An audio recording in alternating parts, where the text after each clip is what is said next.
বহু দিনৰ পৰা এছাম অংগনবাদী কৰ্মী মধ্যাহ্ন ভোজনৰ ৰান্ধনিয়ে কাৰোবাৰ যি ধৰণে নহওক কিয় পৰোচনাত পৰি কৈ থাকে যে অক্ষয় পাত্ৰ আহিব, আমাৰ চাকৰি যাব।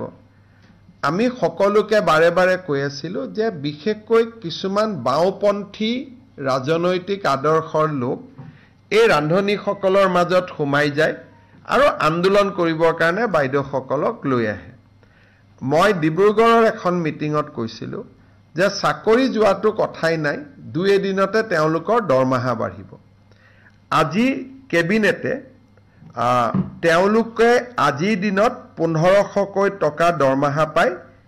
1 অক্টোবৰৰ পৰা তেওঁলোকৰ দৰমহা আমি 2000 টকালৈকে বৃদ্ধি কৰিছোঁ।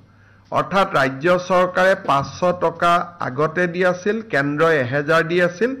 এতিয়া কেন্দ্ৰই 1000 দিব, ৰাজ্যই 1000 দিব, টোটেল 2000 টকা এগৰাকী মধ্যাহ্ন ভোজনৰ বাইদেৱে ৰান্ধনিয়ে লাভ কৰিব।